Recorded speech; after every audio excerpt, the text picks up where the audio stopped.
Gracias, Jimmy Chinchay, por el pase. Yo soy Jessica Chahut y esto es Enfoques Cruzados. Hoy vamos a tratar un tema importante para todos los peruanos. Así como ayer hablamos del agua, hoy vamos a hablar sobre una empresa estatal peruana, sobre Petroperú. ¿Para qué sirve Petroperú? ¿De qué nos sirve a los peruanos esta gran empresa? El programa de hoy se titula ¿Qué hacemos con Petroperú? Y la pregunta que le vamos a pedir a usted, señor televidente, que responda, porque sabemos que va a estar atento al programa, es: ¿cree que Petroperú debería privatizarse? Hemos traído esta noche a Enfoques Cruzados a dos expertos en la materia, a dos personas que van a hacer pedagogía de este tema. Se trata de César Gutiérrez, expresidente de Petroperú en el 2007. 2006-2008, y al señor Daniel Saba, expresidente de Perú Petro. Comencemos por la pregunta más simple. ¿Qué hace Petroperú? ¿Para qué sirve Petroperú? Señor Gutiérrez. Mira, hoy día un Petroperú disminuido es el suministrador de cerca del 40% del volumen de combustible de mercado local. Es suministrador de gasoles, es decir, gasolina combinado con etanol, y es suministrador de diésel combinado con biodiesel. Eso representa el 40% del abastecimiento del mercado local. Que hay discusiones sobre el precio, que debería ser mejor, que esté endeudado, es otro tema que creo que lo desarrollaremos en el programa, pero es un abastecedor que tiene refinerías, que hoy día funciona como importador, porque su principal refinería, que es Talar, está parada hasta que se inaugure la modernización, y hoy día está funcionando como un importador en un mercado que ya hay 4 actores. Antes fue un duopolio, Petroperú, Refinería La Pampilla, y ahora hay 4 actores: Petroperú, Refinería La Pampilla, Valero Energy, que es una empresa americana, y ExxonMobil. Y ellos se reparten el mercado, y hoy día Petro a duras penas llega al 40% del mercado, cuando antes tenía hasta 50%, ¿no? ¿Cómo definiría usted Petroperú? Es muy pertinente tu pregunta porque, claro, en primer lugar, Petroperú yo no la considero pues una empresa petrolera. Petroperú es una refinería con un oleoducto, y eso es todo lo que es. Desde la privatización de Fujimori solo quedó una refinería mediana, 2 chiquitas y un oleoducto. Pero Petroperú no es una empresa petrolera integrada. Entonces, la pregunta aquí que tú haces, ¿para qué nos sirve Petroperú? ¿Para qué nos sirve? Como te digo, es muy pertinente. O sea, se supone que un Estado debe tener una empresa estatal, o tiene una empresa estatal como en muchos otros países, porque les brinda algún beneficio. O sea, tú tienes muchos países que tienen empresas petroleras estatales. Corea, Japón, China, y en Europa pues tienes Noruega, por ejemplo, otros países que tienen empresas petroleras estatales. El caso de Noruega, por ejemplo, es emblemático, ¿no? Noruega tiene una empresa petrolera estatal que ha podido crear con los excedentes del petróleo un fondo soberano, un fondo de pensiones soberano estatal, que ha conseguido que cada noruego tenga hoy día un capital, el equivalente a un capital de $200.000. Bueno, ahí sí puedes decir esa empresa petrolera, sí cumple una función, claro. Esa sí cumple una función. Pero en el caso de Petroperú, a ver, es que la historia de Petroperú es importante, creo, relevarla aquí. Petroperú era una empresa petrolera integrada hasta el año 94-95. Con la privatización de Fujimori se vendió pedacitos de la empresa y lo que quedó fue la refinería de Talara y el oleoducto, básicamente. A partir de ahí, Petroperú ya no es una empresa petrolera propiamente dicho. Fujimori tiene la culpa de esto. Petroperú es el gran responsable de la privatización, desmembrando la empresa, era un despropósito. Empezó en el 92 con las estaciones de servicio, continuó posteriormente con los lotes petroleros, hacia el 96 privatizó Refinería La Pampilla, que era de Petroperú, y luego continuó con los lotes, y en el 97 los depósitos de almacenamiento se los dio en concesión, obteniéndolo algunas empresas, entre ellos Graña y Montero, y una empresa que está relacionado con un proveedor holandés. Ese desmembramiento de la empresa es justamente lo que dice Daniel. O sea, una petrolera es una empresa integrada.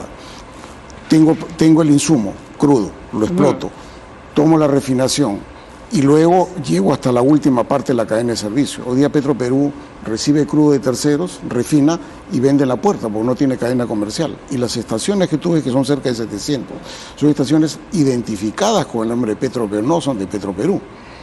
Entonces, ¿quién tiene la culpa de que en nuestro país se venda la gasolina más cara de Latinoamérica según Bloomberg? O sea, Mira, ¿cuál es el rol de Petroperú para que los peruanos tengamos que pagar casi 30 soles por la Es gasolina? que esa es la pregunta, pues. A ver. ¿Cuál es se supone que Petroperú debería regular precios, por lo menos. Debería regular precios. Debería regular precios. O sea, en su calidad de empresa petrolera estatal, si es tu empresa petrolera, debería regular los precios, pero no lo regula. Entonces la pregunta que es ¿qué hace Petroperú? Y acá lo que yo quería decir, el que tiene que tomar la decisión es el Estado peruano.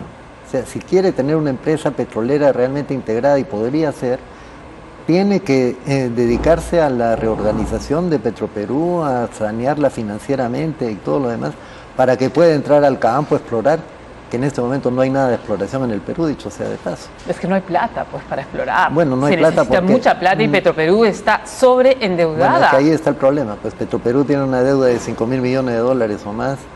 Entonces, claro, pensar que Petroperú puede entrar al campo a explorar en este momento es tópico. Es interesante el concepto, pero a nuestro público le interesa manejar esto de los precios. ¿Por qué el precio de la gasolina es tan cara en el Perú? Cuando usted era presidente de Petroperú, el barril de petróleo en el mundo costaba $150 Sí, aproximadamente, 140 más o menos, sí. Y la gasolina costaba en los grifos 15 soles. Ahora el precio del barril de petróleo está entre 88 y 90 soles y pagamos casi 30 soles por la gasolina. Explíquenos por qué. Mira, hoy día lo que pasa es, han atrasado demasiado el precio del diésel. El principal combustible que se vende en el Perú es el petróleo diésel.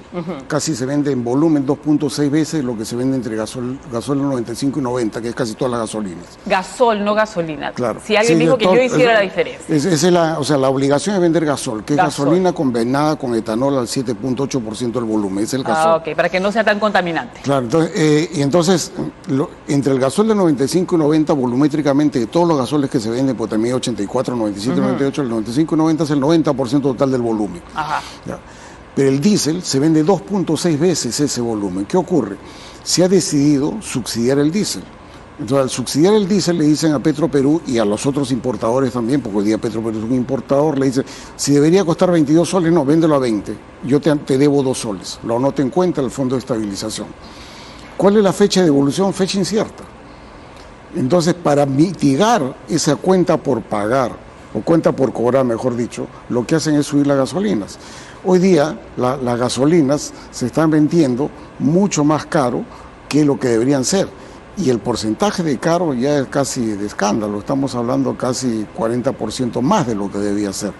Si yo lo que he venido diciendo es, si el Ministerio de Economía y Finanzas que maneja el fondo le da una fecha predecible de la devolución de los fondos de estabilización del diésel, no tendrían por qué tener las gasolinas Pero tan ¿cómo caras. hacía usted cuando usted era presidente en el 2007? Pues Para ahí- mantener el precio a 15 soles, digamos, Porque- pese a que el barril de petróleo costaba 150. Porque los A ver, explíquenos en simple. A ver, en ese tiempo no se hablaba de gasoles, sino gasolinas, ¿ya?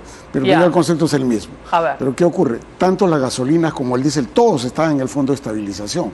O sea, todos tenían fondo de estabilización, todos eran subsidiados, entre comillas, había cuentas por cobrar igual que ahora. Hoy día solamente está subsidiado el diésel, y los gasoles están al libre mercado. Entonces, ¿qué es lo que hace la empresa? Como me deben dinero y me falta liquidez, porque a Petroperú le faltan $1.000 millones de liquidez, esas son las cifras oficiales, trato de recuperar esa liquidez vendiendo la gasolina mucho más caras. Eso es lo que está haciendo. Entonces digo, lo que no tengo en efectivo trato de recuperarlo vía los gasoles. Si el Ministerio de Economía dijera, te doy fecha predecible en la evolución de aquello que te debo, no tendrían por qué vender tan caro. O sea, Esa es la ahí vamos solución. apuntando una solución que está en el Ministerio de Economía. Señor Saba, ¿qué pasa en la relación entre Petroperú y los grifos? ¿Por qué los grifos tienen un margen de ganancia entre el 25 y 30%?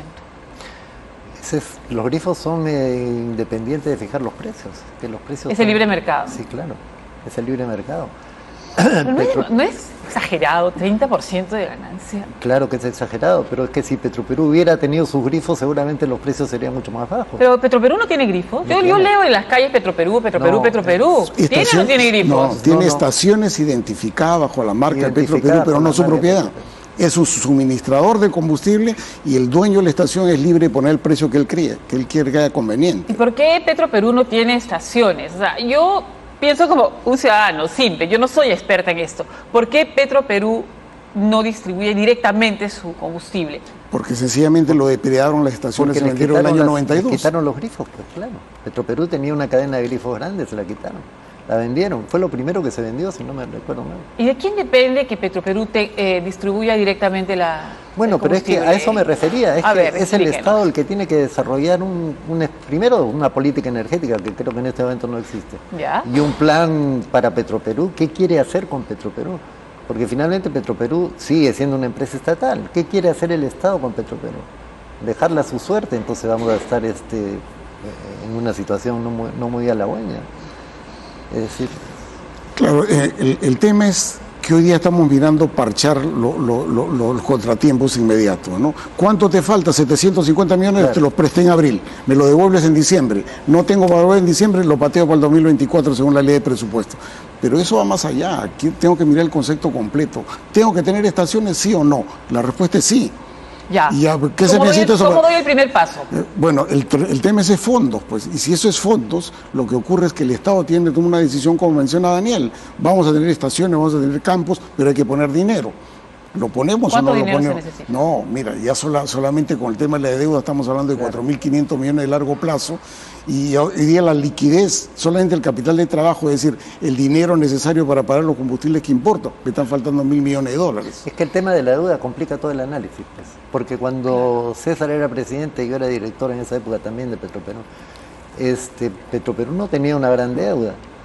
Petroperú era una empresa que tenía todas las posibilidades, y de hecho hubo posibilidad de entrar al campo de una manera sana y de una manera importante. Pero en este momento es muy difícil. En este momento, con una deuda de 5.000 millones, o sea, le han dado el lote 192, pero el lote 192 es un lote muy caro. Hay que hacer muchas inversiones ahí.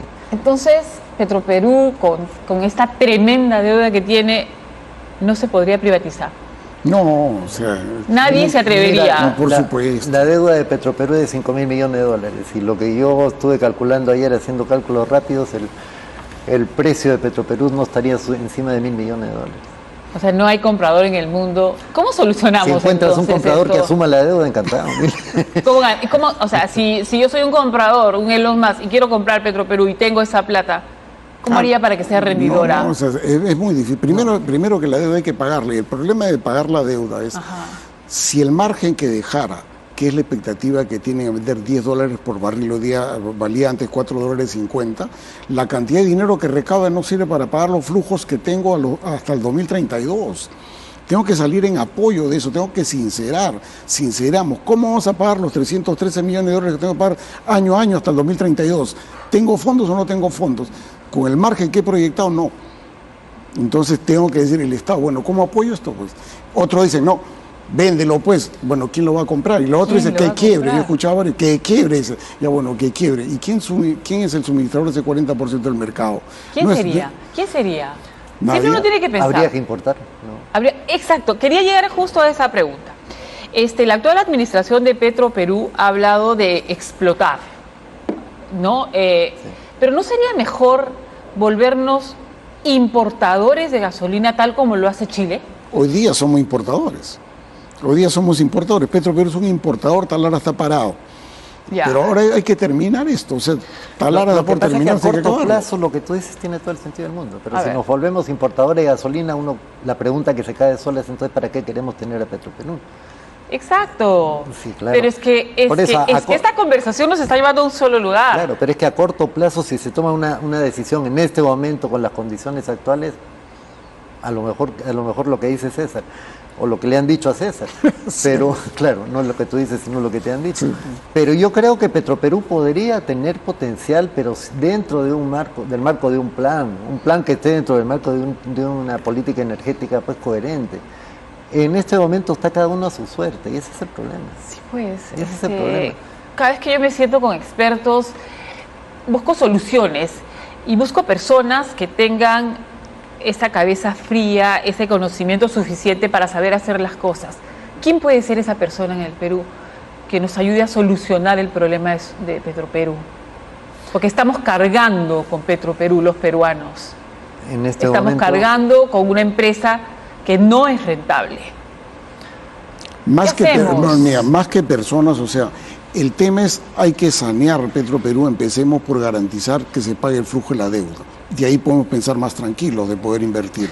Pero si no tenemos seguro de cómo vamos a sanear la deuda año a año, que son 313 millones de dólares, estamos haciendo proyecciones futuristas, suponiendo muchas cosas, podemos decir cualquier cosa. Y eso que dicen, ciérralo, déjalo que quiebre. Yo les digo, miren, se debe 4.500 millones de dólares. ¿Qué son los acreedores? 3.000 los bonistas de la Bolsa de Nueva York y 1.300 la Agencia de Crédito de Exportación Española.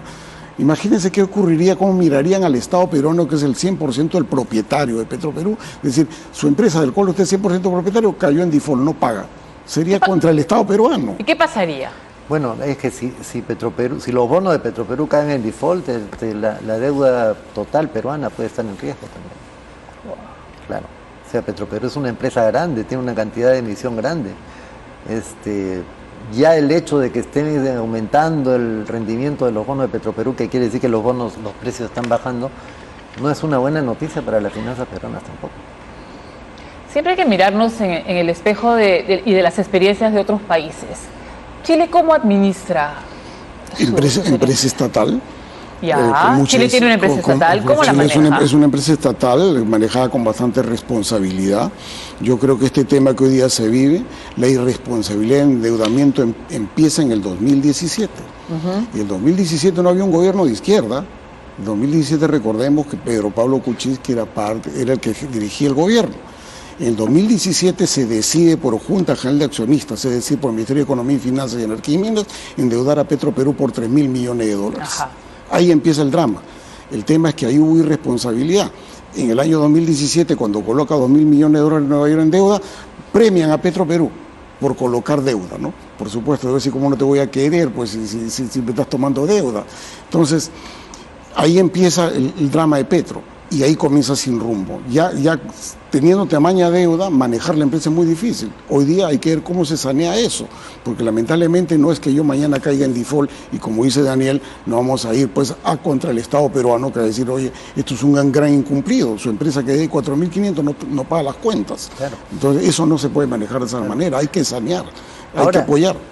Si quieres ver un poco más a mediano plazo, dentro de esa política que te digo, dentro de ese plan para Petroperú, cabría la posibilidad de que más adelante Petroperú venda una parte de sus acciones, en el accionariado difundido, si quieres, que sea una empresa mixta, como es Petrobras, Ecopetrol u otras empresas petroleras.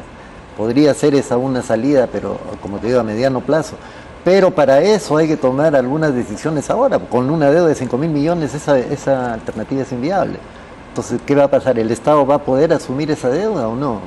¿La quiere asumir o no? Porque yo leo declaraciones, el ministro dice, Petroperú no debe regresar a la exploración. Bueno, entonces, ¿qué queremos? Si no quieren que regrese a la exploración, no quiere que sea una empresa petrolera integrada, ¿qué es lo que se quiere? El señor Saba propone vender parte de las acciones. ¿Usted está de acuerdo? Sí, claro. Mire, ese es el mecanismo. Daniel ha mencionado dos empresas, Petrobras y Ecopetrol. Petrobras y Ecopetrol. Petrobras es brasileña y Ecopetrol es colombiana. Colombiana, ok. Ecopetrol, bajo el gobierno de Álvaro Uribe, y luego con sus sucesores que han estado en el gobierno, ha tenido una empresa con participación de privados, que ha vendido acciones en la bolsa. Claro. Y eso ha permitido que sea una empresa seria. Ecopetrol ha estado operando en el Perú. Ha tenido unos lotes que se llama el Z2B, que es un lote productor, ahora lo ha vendido, pero participando en actividades en Perú como empresa extranjera que tiene posibilidad de ir a otro país. Ese es el modelo. Claro, no todo es perfecto, ha habido denuncias, ha habido problemas también, pero ahí está. Es una empresa exitosa, es una empresa que se viene manejando y tiene rentabilidad. Petrobras ha tenido muchos problemas por el tema de lavajato y todo, pero siendo una empresa importante a nivel internacional. Entonces, los modelos en los cuales va el público y el privado, con una participación del privado con reglas claras, es la salida, pero antes hay que sanear. Pues. Nadie va a venir si no saneo esta cuenta que no saben cómo van a pagar y el MEF no sabe tampoco cuánto se debe. O sea, no la tiene clara. ¿Por qué digo uno cuánto se debe? Porque cuando tú miras la página web de Petroperú dice que están en trámite pidiendo 500 millones de dólares más. Entonces, ¿y con qué se va a pagar eso? Si ya con lo que tienen que pagar 313 millones de dólares por año, con 500 millones de dólares más, ¿qué vamos a hacer? ¿Eso lo sabe el MEF? ¿Se ha interesado el MEF? El MEF tiene directores en Petroperú. ¿Han propuesto algo? No, están mirando el corto plazo, me faltan 750 millones para pagar cuentas, pago, ya, te presto y después te prorrogo el plazo del pago de la deuda. Se están tomando medidas de corto plazo, de emergencia, para pagar deuda de corto plazo, etcétera, pero no se está pensando en el futuro de la empresa. Entonces, si seguimos en este plan, es decir, es que las expectativas no son buenas si seguimos en este plan, porque la realidad se impone, ¿no? Y llega un momento en que Petroperú ya no va a poder pagar. ¿Y ahí qué hacemos entonces? Y ahí te digo, el problema es que todo eso va a afectar a la finanza del sector público en general. ¿Cómo así? Porque el prestigio del Perú va a estar ligado de alguna manera al cumplimiento de Petroperú con los bonos que emitió en Nueva York, donde también emite bonos el gobierno peruano. Entonces hay que tener cuidado con eso. ¿Qué pasa cuando las calificadoras de riesgos le bajan el dedo a una empresa? Como ha pasado con Petroperú. Se encarece el crédito, bajan de valor los papeles de deuda como los bonos. O sea, ahora son como que le dicen bonos basura. Es la denominación, digamos, cuando pasas el límite de grado de inversión y bajas a grado especulativo, el concepto general es bono basura, pero eso no significa que no tengas posibilidad de pagar. Es muy diferente. Dentro del bono basura y dentro de los grados especulativos que se llama, hay escalones. Estamos en el escalón superior todavía. Para llegar a insolvencia, no pagar, tendríamos que tener el escalón inferior, falta 3 escalones más hacia abajo. Esperemos que eso no ocurra. Pero por decir bono basura, que suena muy mal, ya se ha dicho ahorita ciérrenlo, pues así no, tampoco no es la realidad, ¿no? Pero sí. Y además una situación, encima de todo, una situación difícil por los precios del petróleo, ¿no? Porque hay que comprar petróleo a un precio muy alto. Y además hay una relación inversa entre precio de petróleo y márgenes. Cuando el precio de petróleo es muy alto, los márgenes de refinación bajan. O sea que también la rentabilidad va a sufrir por ese lado. No es una situación fácil, pero frente a una situación complicadísima, yo no veo que se estén tomando medidas ¿Qué pasa? que correspondan con la situación. ¿Qué pasa si el gobierno chino le hace una oferta al gobierno peruano para comprar Petroperú? Ya no lo necesita. ¿Por qué? ¿Quién no lo necesita? ¿Perú o China? No, China. ¿Por qué? Mira, Petroperú, el crudo que utiliza para refinar, inclusive cuando Talara, que es su principal refinería, esté operando, tiene 2 fuentes, ¿no? La producción del norte, cuyo principal actor es el Estado chino, con la empresa NPC. Él le vende ya a Petroperú el insumo. Y el otro que se importa desde Ecuador, que el gran comprador del crudo ecuatoriano también es el Estado chino, vía Petrochina. Entonces, el gran suministrador de todos los insumos que necesita. ¿Para qué necesito comprar la refinería? Si yo le vendo su principal insumo, y el insumo, respecto a los ingresos brutos, representa el 80%. O sea, yo tengo un ingreso garantizado vendiendo insumo, no necesito complicarme la vida con una refinería tan pequeña. Es una refinería de 95.000 barriles, las refinerías en el mundo empiezan arriba de los 200.000 barriles, ¿no? Y llegan al millón. ¿Cuánto está produciendo actualmente Petro? En el campo. Así es. ¿Es cierto que estamos en 20 barriles? No. El Perú. El Perú produce 40.000 barriles diarios. 40.000. Poco, ¿no? Y mira, Poquísimo. Ahora este año en abril le dieron un lote a Petroperú que se llama el lote 1. Petroperú necesita su refinería pequeña, casi de miniatura y casi de un juguete de 95.000 barriles. Necesita 95.000 barriles diarios. ¿Sabes cuánto tiene el lote 1 que le han dado y lo han celebrado? 500 barriles. Sí. 500 a 95.000, pues es sencillamente una cosa insuficiente, simbólica, y se ha celebrado eso. Y hay otros lotes como el 64, ¿no? Que el 64 es un lote que trabajaba una empresa canadiense, que Talismán se llamaba, que lo dejó por una razón muy simple, porque encontró petróleo ahí, pero el petróleo estaba tan profundo, era tan profundo que las brocas se quemaban, se distorsionaban por el calor. Entonces decidieron no trabajar ese lote. Y aparte hay conflictos ambientales, que es el otro tema, porque tanto en el 64 como en el 192 hay conflictos sociales. ¿Qué hace el Estado para resolver esos conflictos sociales? Es otra pregunta, que tiene que ver con todo el problema de los hidrocarburos en el Perú, porque los conflictos sociales deberían ser resueltos por el Estado, o deberían ser previstos por el Estado, pero si no lo hace tampoco. Justo una de las cosas que decíamos al inicio era que una empresa integrada es aquella que produce su insumo, la refina y vende a la cadena de servicios que hoy día no tiene, ¿no? La producción que tiene Petro es 500 sobre 95.000 que necesita en Talara, 500 barriles sobre 95.000. Lo que dice Daniel del lote 64 es una posibilidad.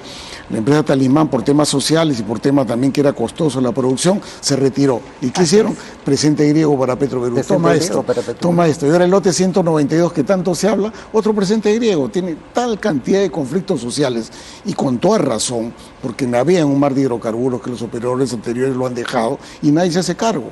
Entonces, cuando va a Petroperú, la gente que está ahí en la zona dice, oiga, pues yo navego un mar de hidrocarburos y cada vez que hago un problema hay una mesa de diálogo. ¿Y qué me traen? Unos bidones de agua. Y nos vemos en la próxima mesa de diálogo. Entonces el Estado tiene que ocuparse de esa remediación. ¿Cuánto cuesta la remediación del lote 192? Hay unos números que han lanzado, no hay todavía una cifra oficial, hablan de $1.000 millones. Y por ahí los operadores fueron privados. Los privados ya se fueron y nadie remedió. Y el Estado ahora también se hace la vista gorda y dice, toma Petroperú, toma el lote 192, claro. Navega un mar de hidrocarburos, un conjunto de conflictos sociales y un oleoducto que tiene también problemas y que aquello que se produce no llega a la costa porque también los problemas del oleoducto, de los derrames y los impactos ambientales. Pero el Estado tiene que tomar una decisión ahí. Este tema de los conflictos sociales es muy importante, porque, mira, el Perú tiene potencial de producir hidrocarburos, Hay lotes en la selva, está el lote 67, está el lote 39 que tiene petróleo. Hay lotes que tienen petróleo en la selva, pero petróleo pesado. Por ejemplo, ¿qué debió hacer, mi opinión, Petroperú en vez de meterse en una refinería, en la modernización de esta refinería? Es modernizar el oleoducto. Porque resulta que en el lote 67 hay petróleo que no se puede trasladar. Porque ¿Se refiere al oleoducto norperuano? Claro, el oleoducto norperuano que está, ya tiene edad avanzada, ¿no? Entonces habría que modernizarlo urgente. Pero se decidió en cambio por la refinería. El proyecto de la refinería empieza por una obligación que se contrae por un decreto supremo, porque había que desulfurizar el petróleo. Entonces el proyecto era la desulfurización, que en esa época costaba $400 millones, eso era todo. Y después surgió todo esto y cada vez fue creciendo más. Mira, el tema que está mencionando Daniel sobre el oleoducto, cuando se habla de la obligación de modernizar Talara o quitarle el azufre a los combustibles, eso costaba ya en su momento, en 2006, 1.300 millones. Estábamos nosotros. El primer presupuesto. Siempre, el primer estimado, ¿no? Y nosotros decíamos, hay dos tareas, el azufre, 1.300, y un complemento que es modernizar que cuesta algo más. ¿Ya? Entonces, cuando se tenían los números, tenía que tomarse una decisión. Eso tomó recién en el 2014. ¿Se hace solo el azufre o también la modernización? La decisión fue hacer la modernización. Ya ese momento no daban los números. Eso fue el gobierno de Humala. El gobierno, claro, porque justamente en vez de gastar ese dinero con 1.000 millones, se hacía una línea para llevar productos ligeros, combinarlo con los pesados que había en la selva y que el oleoducto fuera y ahora el oleoducto norperuano es una fuente de problemas, es una fuente de contaminación, de conflicto social. Fue una muy mala decisión de Humala entonces. Sí. Fue una decisión política donde nadie le hizo caso a los números, pero desde la misma derecha peruana, Jessica, se celebró. Pues tú mira el comercio de esa época, ¿qué dice? Salió el señor Castilla, que era ministro de Economía, dio una ley en el Congreso que se llama la 3130, diciendo de necesidad de utilidad pública inmediata. Eso ¿Usted, señor sabe, estaba en ese gobierno, participó del gobierno de señor Humala? No. Usted no tiene responsabilidad en esa decisión. No, absolutamente no. ¿Qué le hubiera recomendado? En el caso de la refinería, no. Claro. Pero es que ese proyecto incluso lo hablamos en directorio. Claro. Porque un primer borrador de ese proyecto se presentó en directorio cuando estaba César y no se aprobó. Eso se aprobó después. Eso no tenía... Mi posición siempre fue que había que... Porque yo estaba en Perú Petro y el problema con el lote 67, por ejemplo, que había descubierto petróleo, era que no tenía cómo traerlo a la costa. Entonces tenían que llevárselo por la selva, en barcazas, traerlo por otra parte, incluso querían traerlo por Ecuador. Pero por eso era urgente la modernización, porque había más petróleo por esa zona, pero todo es petróleo pesado. Sin embargo, las decisiones se toman de manera equivocada. No sé por qué se decidió la modernización de Talara con este grado de inversión. No sé. O sea, ahí lo que debe hacerse es retirémonos el azufre, los combustibles, claro, que es una obligación legal. Eso hubiera costado a duras penas 1.000 y no lo que está costando 16.000.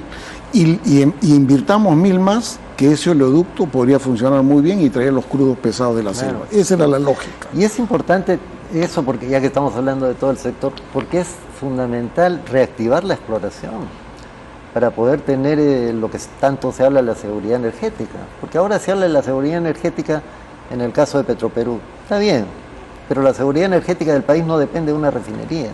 Sí. La seguridad energética depende de que tengamos el petróleo. Porque Alemania no va a pasar un invierno malo porque no tenga refinerías. Tiene refinería, lo que no tiene es gas. Entonces la seguridad energética te la da el insumo, el producto. Hay que buscarlo, pero en vez de eso nos vamos a refinar petróleo importado. No le encuentro pies ni cabeza, honestamente. Ordenémonos con los pagos, sinceremos las cifras que no están sinceradas y el mes diga, bueno, vamos a apoyar en los pagos y en la medida como se vaya desarrollando las cosas, vamos viendo otras posibilidades. Mira, en el peor momento, cuando ya está endeudado, se retiró un concesionario de gas natural de Arequipa, Macú y Tacna, que era una empresa española que se llama Naturgy. Ya. ¿Qué hicieron con la concesión? Se le endosaron a Petroperú. En un negocio que no tiene nada que ver. Por supuesto. Un pésimo administrador. Y eso se lo dieron. Es más, no conoce ese negocio, no ha manejado nunca una concesión de distribución. Entonces, ahora, no solo eso, en el Congreso se aprobó una ley de masificación del gas. Ley completamente ¿Pero quién le quitó la administración a esta empresa española? No, se fue porque sencillamente... ¿En qué gobierno se fue? En el gobierno de Vizcarra. ¿Pero por qué se fue? Porque ellos lo que pensaban era... Yo soy un concesionario de distribución y mi renta, mis ingresos me lo dan dos eléctricas que uno está en Hilo y otro está en Mollendo.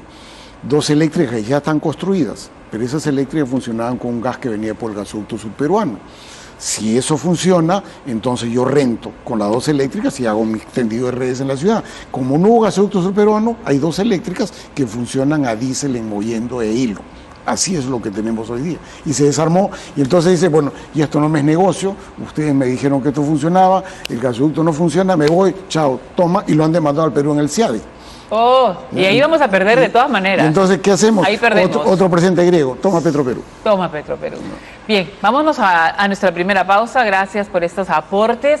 Estamos hablando hoy en Enfoques Cruzados de Petroperú. ¿Qué hacemos con Petroperú? De repente de esta mesa salgan algunas soluciones. Estamos hablando y conociendo qué está pasando con Petroperú. ¿Qué hacemos con Petroperú? Hemos traído a dos expertos que están tratando de darnos algunas soluciones. Es difícil, parece que la cosa está completamente entrampada. Y antes de ir enumerando las soluciones que ustedes van a plantear en este programa, quisiera que nos cuente la historia de la refinería de Talara. ¿Cómo le va a la refinería de Talara?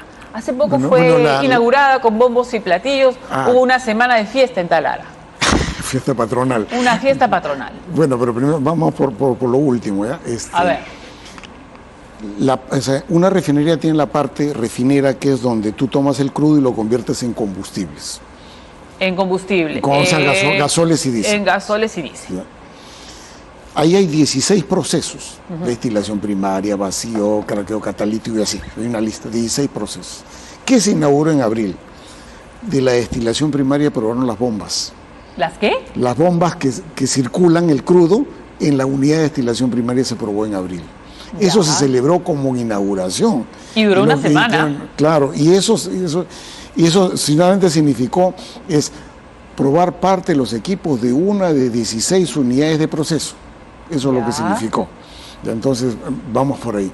Ahora, ¿dónde empieza la historia esto de Petroperú y sobre todo la refinería de Talara? No vamos a remontarnos a los 1900, sino al 2006, porque es donde empiezan realmente los problemas, ¿no? ¿Quién empieza con la...? A ver, vamos a definir responsabilidades. Bueno, vamos a definir quiénes son los presidentes, cuáles son los gobiernos que toman las decisiones. Mira, en el gobierno de Toledo se toma una decisión de disminuir la cantidad de azufre que debía tener el petróleo diésel. Y que estaba bien, porque tenía 7.000 partes por millón y el mundo andaba en 50 partes por millón de azufre. Sacan una ley y esa ley obliga a que las refinerías hagan eso. Y eso está bien. Cuando nosotros entramos al gobierno del Partido Aprista, yo presidente, Daniel era parte de mi directorio, teníamos que desarrollar eso, porque de lo contrario cierro la refinería. Yo tengo que ver cómo le quito el azufre a los combustibles. Y ahí se plantean dos cosas. Si yo hago solamente la desulfurización, quitar el azufre a los combustibles, y la modernización, que significa darle valor agregado. Hay dos cosas que me envía para él, cada uno con sus precios. ¿Cuándo se definirá? Cuando se haga la ingeniería, sabremos cuánto cuesta exactamente. Eso que demora, se llegó a esa situación al año 2014. 2014, empezamos en el 2006. Ya. El gobierno de Lapra termina en el 2011, Humala empieza el 2011 y ya estamos situados en el año 2014. En el daño. 2014, 8 años. En el Se daño le salió 2014. en el daño. Ya, 2014. está bien, pertinente. Exacto. Entonces, ¿qué ocurre? Se me salió en buena hora. En el inconsciente. Entonces, ¿qué ocurre? El 2014 había que tomar la decisión. Hubieron números y era o hago solamente azufre o también hago la modernización. Y la decisión hago todo. Y en ese momento las cifras ya eran muy grandes. Para eso el gobierno sacó una ley.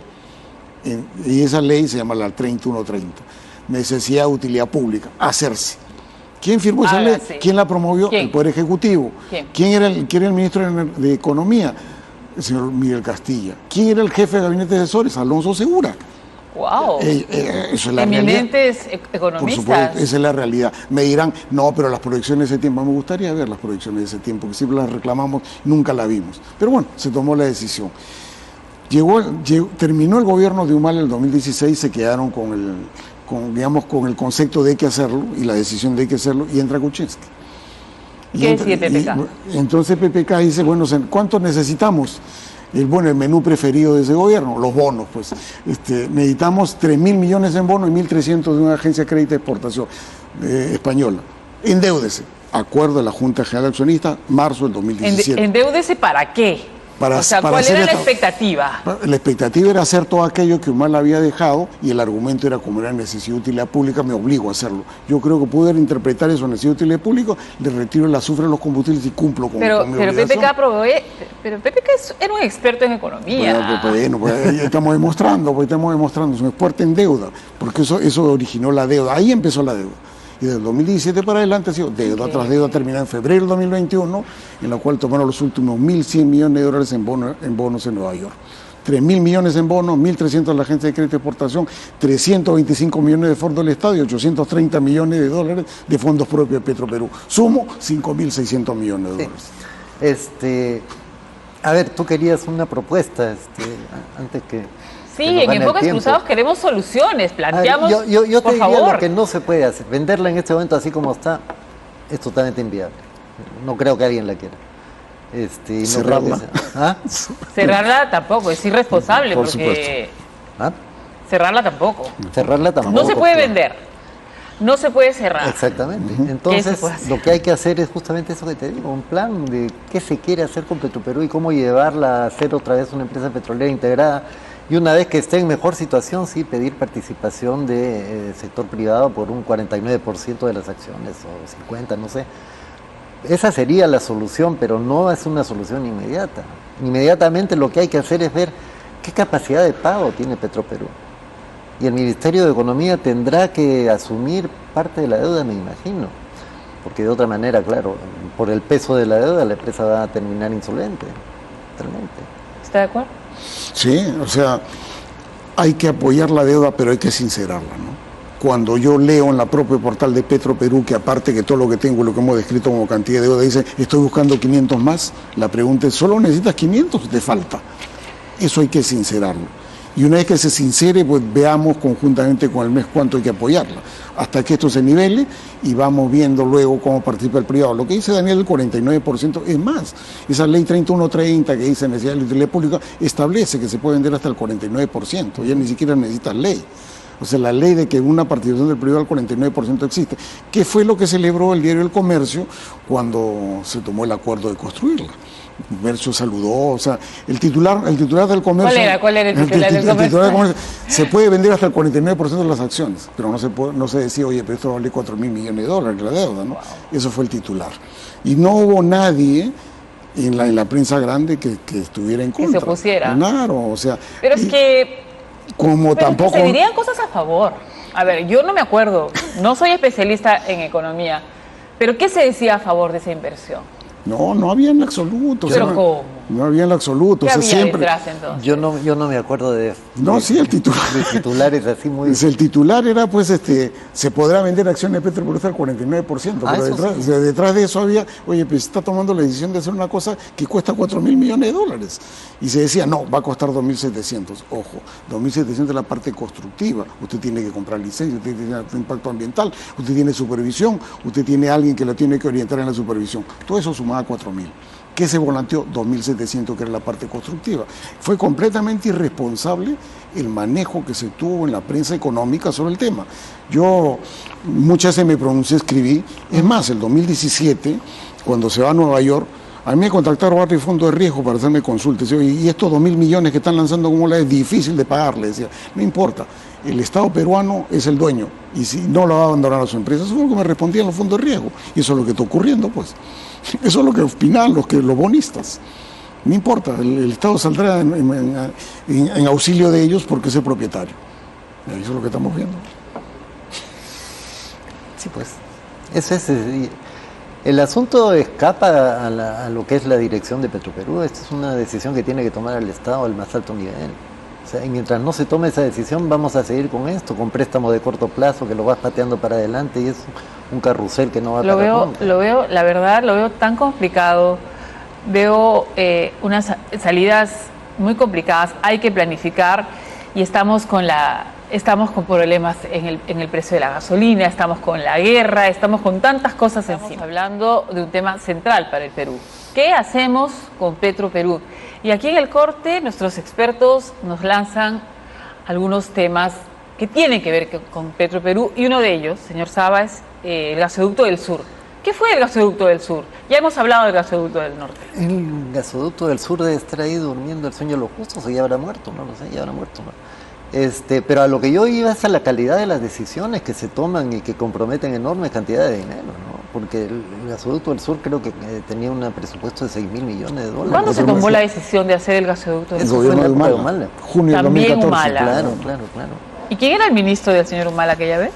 El ministro de Economía, Luis Miguel Castilla, ¿no? Luis Miguel Castillo. Y su jefe de gabinete de tesorería, Alonso Segura, ¿no? Bueno, él tendría que explicar algunas cosas, ¿no? Porque Pero usted me dice que se hizo tremenda inversión en el gasoducto del sur y está abandonada. La inversión fue privada. Fue privada. De Odebrecht, ya, pero hay un problema De ahí del Odebrecht. gobierno, que ya no es el gobierno de Humala, sino el gobierno de Kuczynski.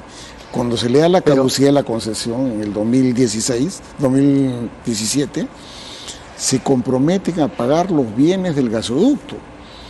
O sea, se contrata una custodia de los bienes del gasoducto por 50 millones de dólares al año que lo venimos pagando del 2017 hasta la fecha. Está en el presupuesto general de la República. Se han gastado 250 millones de dólares hasta la fecha. Y ahora eso ha valido para que los concesionarios nos lleven al CEL y dicen, tú me estás preservando los bienes, me lo vas a pagar, ¿no? ¿Cuánto cuesta? 2.000 millones. Y nos han demandado en el CEL. Y dado que lo estás resguardando, lo más probable es que no ganen el arbitraje. Entonces sí había una decisión errada en el 2017 de dar la custodia de los bienes del gasoducto porque eso da un motivo a que nos demanden y ahora nos reclamen 2.000 millones de dólares. Pero la construcción era de Odebrecht, pero Odebrecht cobraba por la construcción. O sea, el problema de los gasoductos que ilustra la manera como se toman decisiones era que ni siquiera se sabía de dónde iba a salir el gas, porque iba a transportar gas al sur, pero ¿qué gas? Y se decía el gas de Camisea, o el gas de los brasileros, otros lotes que tenían por ahí, sin saber que el gas no le pertenece al Estado según la ley de hidrocarburos vigente. El gas es del contratista. El contratista decidirá si quería mandar ese gas por ese gasoducto o no lo quería hacer. Sin saber eso, sin decidir eso, se tomó la decisión y se empezó la construcción. Y tampoco se sabía para qué iba a servir el gas, a dónde iba a ir, porque no había un destino fijo. Así se toman decisiones. Y el problema del país es que tomar ese tipo de decisiones resulta en un fracaso. Y al final terminamos pagando todos. Creo que desgraciadamente el caso de Petroperú pues encaja en la misma... En la primera etapa del gasoducto, el gasoducto empieza realmente en el 2008 con el nombre de Kuntur y cambia el nombre de gasoducto superior en el año 2012. En el 2011 se involucra Petroperú en el gasoducto con un aporte de 400 millones de dólares. Luego eso se cambia con una ley del 2012. Pero el gobierno Humala estaba dispuesto a que Petroperú fuera socio del gasoducto y le iban a hacer un aumento de capital de 400 millones de dólares vía COFIDE. Hasta se sacó una ley. Yo hace un momento he dicho que el MEF ha aportado 325 millones de dólares de capital. Eso eran parte de los 400 que iban a ir al gasoducto. Por eso aportaron los 325 millones de dólares. Yo, para regresar a lo que decía al comienzo, esta tragedia, si quieres, entre comillas, empieza con la privatización de Petroperú, de la manera como se hizo la privatización de Petroperú. No había necesidad de privatizar Petroperú. Petroperú no era una empresa que perdiera dinero. Lo que pasa es que se habla de cuando en la época de que se subsidiaba, estaba obligado a subsidiar los combustibles y la gasolina costaba menos que el agua.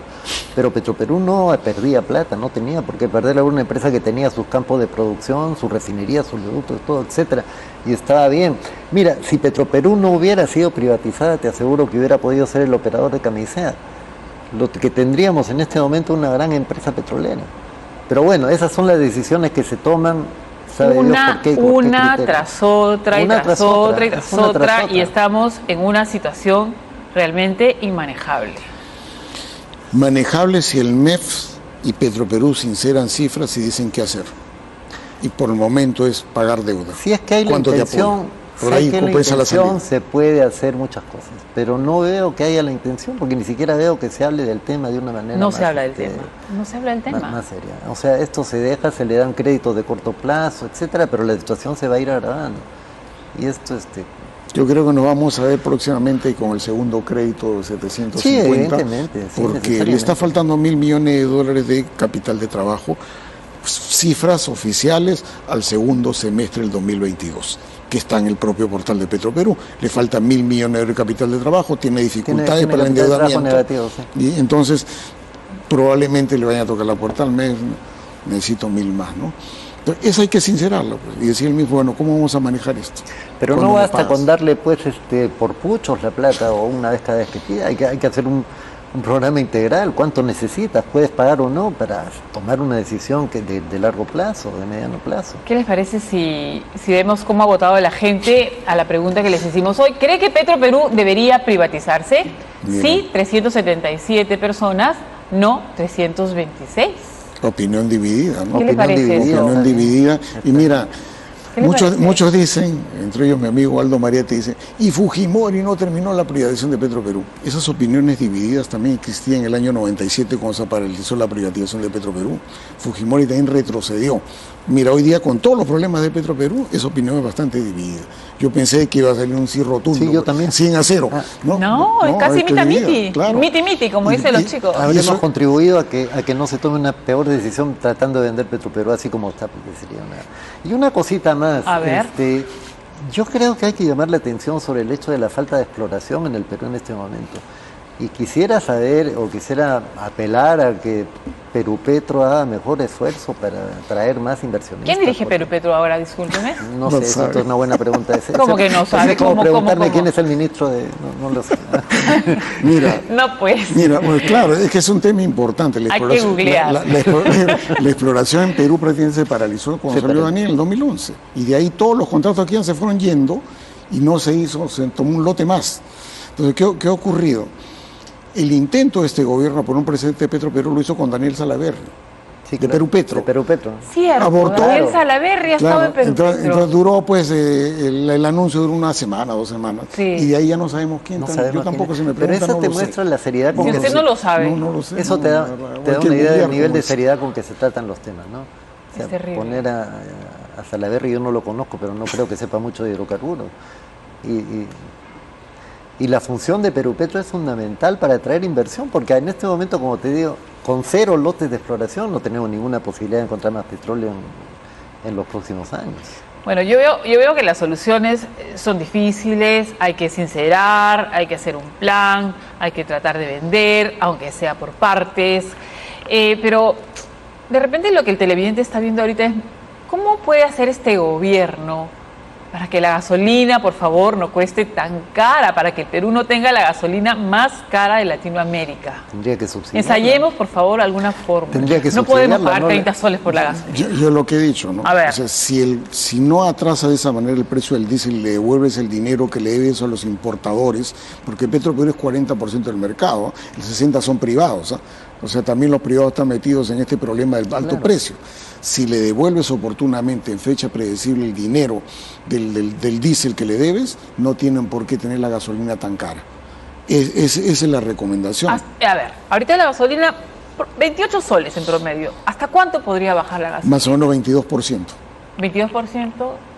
O sea, pero porcentualmente es algo significativo. por supuesto. O sea, y eso se puede hacer con una medida del Ministerio de Economía. O sea, sí se puede hacer. Ponga Se usted puede fecha bajar el predecible, precio de la gasolina. Claro, eso le está dejando sin caja a las empresas. Así es. Pero no sé hasta qué punto esa medida pues se puede sostener mucho tiempo. Porque si se quiere bajar la gasolina también hay que tomar una decisión de Estado. O sea, habría que subsidiar pues entonces el precio temporalmente mientras dure toda esta Me parece situación de muy emergencia. extraño que el gobierno no lo haya hecho. Porque es un clamor. Es un clamor. Es un clamor. Sí. O sea, la gente va al grifo, mira la pantalla y se espanta. ¿Por qué no lo ha hecho? Si usted dice que se puede hacer. Se Se puede hacer. El MEF tiene que tomar la tal vez no decisión. esté escuchando al clamor o esté preocupado de otras cosas, pero claro, y eso no sería una medida eterna, esa sería una medida de emergencia, Mira, porque es estamos en una situación una de medida de emergencia. emergencia. Parece Claro. que lo que se dice acá no se escucha en el Girón Junín, no tanto en Girón Junín sin número como en la esquina con Carabaya, que está el MEF, ¿no? Entonces, yo creo que ese debe ser claro. Mira, esto del subsidio, que puede ser temporal, ayuda. Gobiernos de derecha, como el caso de colombiano, no ahora con Gustavo Petro, sino con la Uribe, con el señor Duque, tienen precios de combustibles regulados. ¿Así? Por supuesto, Colombia el precio es regulado. En Colombia existen más de 1000 municipios, solamente en 23 municipios que son capitales de departamento, el precio es libre. Entonces es regulado. Y eso lo hizo la derecha colombiana, porque sabe que tiene un rol estratégico y está subsidiando en cierta forma a través de su empresa que se llama Ecopetrol, ¿Comparte participada ustedes? con el Claro. privado.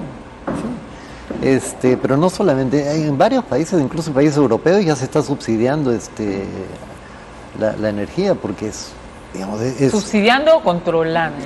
las Es dos más, se cosas. llegaba a la estatización. Sí, en el caso se llegaba a la alemán, estatización en los el caso- alemanes Alemania. Alemania ha tomado el estatizado control de la una empresa de gas rusa en Claro, Alemania. claro. El Estado Sí. francés tomó la eléctrica Es que llegado el momento cuando ya es el bienestar de la población el que está en juego, hay que tomar medidas. Hay que tomar medidas. Pero lo que falta acá es que se tomen medidas. Que se empiece siquiera a discutir para tomar medidas. Una hora ya ha sido bastante. Me pide mi productora que dé nuevamente el resultado de la votación. ¿Cree que Petroperú debería privatizarse? Sí, 377 personas, no Por ahí 326 va. personas. Por ahí va. Bueno, espero que lo dicho hoy sea escuchado por las personas que toman decisiones en este país. Ojalá. Ojalá. Esto ha sido Enfoques Cruzados. Gracias, señores. Gracias. Buenas Gracias. noches. Los dejamos con Melissa.